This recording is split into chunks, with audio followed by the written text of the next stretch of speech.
Hey creators, welcome back to the monthly news roundup. We skipped last month for the holidays, but we're back at it and have some much awaited updates for you. So let's dive in.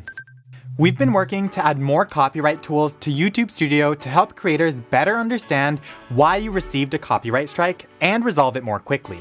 You'll now see info about your channel's copyright strikes directly on your YouTube Studio dashboard. When you click into the info card, we'll surface a specific description of the copyrighted work that the claimant provided in their takedown notice. We also added a trim option directly on the video copyright details page. So, as soon as you get a Content ID claim, you can trim out the copyrighted content and automatically release the claim. Lastly, there's a new filter on the videos page that lets you see which of your videos have been impacted by copyright strikes or Content ID claims. Read more about each of these updates in the Help Community post linked below. How well do you understand why your channel is performing the way it is? If you haven't already, please check out the new channel overview in YouTube Studio Analytics. We now show you a personalized summary of how your channel is currently doing compared to your channel's typical performance. So far, we've heard some really positive feedback, but we know our work's not done. So be sure to let us know your thoughts in the comments below. Slowly but surely, we're sunsetting Creator Studio Classic to make way for the new YouTube Studio. If we sound like a broken record, it's because we've been checking in with you about this for months. In January, we removed the Back to Classic button for 1% of creators. We got really useful feedback after we announced this first wave. For example, many of you wanted dark mode for Studio, so the Studio team added it to their product roadmap. They also recently added lots of other improvements based on your feature request. Please keep the feedback coming. To see the list of features added, check out the forum post below. We'll continue to remove the Back to Classic button in the coming months, and we'll be sure to send you a notification when it happens for you.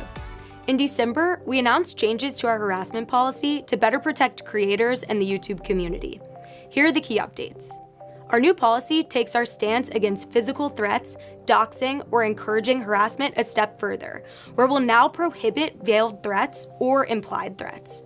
For example, simulating violence towards an individual.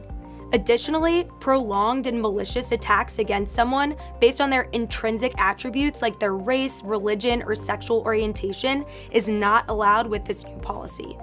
This applies to everyone, from private individuals to YouTube creators to public officials. To clarify, wide-ranging debates or opinions are still allowed on YouTube, as well as diss tracks, satire, comedy, or criticism, like challenging someone's ideas or critiquing their professional performance. Channels that repeatedly brush up against our harassment policy may be suspended from YPP, and we may remove content or suspend channels if they repeatedly harass someone. These are just some highlights. Check out the Help Center article linked below to get the full picture. We introduced new topics in the subscriptions feed on iOS to make it easier for subscribers to catch up on content from their favorite creators. Viewers just need to tap one of the topics to find videos related to that topic, and they'll show in reverse chronological order. Today shows you videos that were published within the past 24 hours, Continue Watching shows videos that you started watching but haven't finished yet, and Unwatched shows you videos you haven't watched yet. During our testing, we saw that these topics encourage more subscribers to come to their subs feed daily to look for new updates. If something is broken on YouTube, you can now get more timely updates directly in the Studio dashboard.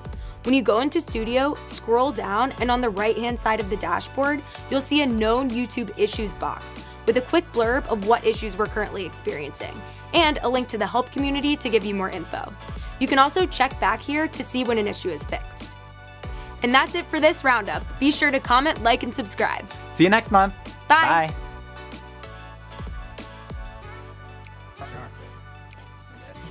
So let's dive in.